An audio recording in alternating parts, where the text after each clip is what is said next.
জাহান্নামে পতিত হওয়ার পর মানুষ প্রথমেই যে যন্ত্রণা অনুভব করবে তা হলো ক্ষুধা আর তৃষ্ণা। এই ক্ষুধা এমন নয় যা দুনিয়ার ক্ষুধার মতো সহ্য করা যায়, এটি অবিরাম ক্ষুধা, হাড় পর্যন্ত পোড়ানো ক্ষুধা। তারা চিৎকার করবে, হে ফেরেশতারা, আমাদের খাবার দাও, আমরা তৃষ্ণায় মারা যাচ্ছি, পানি দাও। কিন্তু এত যন্ত্রণার পরেও তাদের মৃত্যু নেই, তাই তৃষ্ণাও শেষ হবে না। আল্লাহ তাআলা বলেছেন, জাক্কুম বৃক্ষ হবে পাপীদের খাদ্য, তা হবে গলিত তামার মতো, যা পাকস্থলিতে ফুটতে থাকবে। জাক্কুম গাছ জাহান্নামের তলদেশ থেকে জন্ম নেয়, তার শাখা প্রশাখা আগুন দিয়ে তৈরি। এর ফল দেখতে হবে শয়তানের মাথার মতো, ভয়ঙ্কর, বিষাক্ত ও কাঁটাযুক্ত। যখন জাহান্নামীরা ক্ষুধায় ছটফট করে এই ফল খাবে, তখন সেই ফল তাদের অন্ত্র ও গলা ছিঁড়ে প্রবাহিত হবে, তাদের মুখ থেকে রক্ত ঝরবে, শরীর কেটে যাবে ভেতর থেকে। তারপর ফেরেশতারা বলবে, খাও, এটাই তোমাদের জন্য নির্দিষ্ট খাবার। দুনিয়ায় তোমরা ভোগ বিলাস করেছো, আজ এই হলো তার ফল। তৃষ্ণায় তারা কাঁদবে, গলা শুকিয়ে যাবে, ঠোঁট ফেটে যাবে।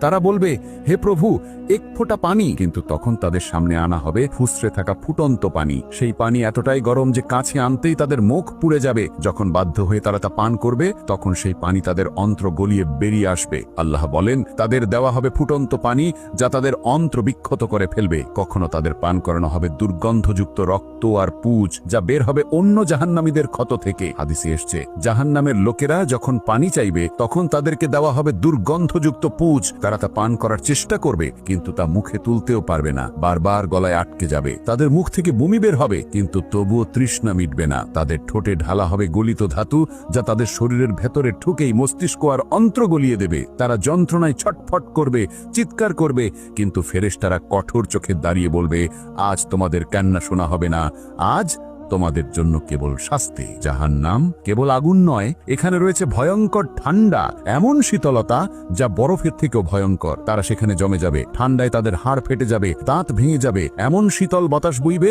যে মনে হবে শরীর কেটে যাচ্ছে ছড়ির মতো। আল্লাহর রাসূল বলেছেন, জাহান্নামে থাকবে দুই ধরনের শাস্তি, তপ্ত আগুন আর হিমশীতল ঠান্ডা। উভয়ই হবে অসহনীয় যন্ত্রণা। কখনো তাদের ফেলা হবে আগুনের নদীতে, কখনো ধাক্কা দেওয়া হবে বরফের উপত্যকায়, কখনো তাদের ঘুম ভাঙবে ফুটন্ত পানির ধাক্কায়, কখনো আবার জমে যাবে শীতের ঝড়ে, যেখানে শ্বাসও নেওয়া যাবে না। তাদের প্রতিটি মুহূর্ত হবে ভয়ঙ্কর। ক্ষুধা মেটাবে জাক্কুম, তৃষ্ণা নেবাবে ফুটন্ত পানি, আর শরীরের হাড় ভাঙবে জমহারিরের হিমশীতল শীতলতা। প্রিয় বন্ধু, আপনি এই পর্যন্ত ভিডিওটি দেখেছেন, এই ভীতিকর দৃশ্যগুলো দেখেছেন, এই ভয়াবহ শাস্তিগুলো শুনেছেন।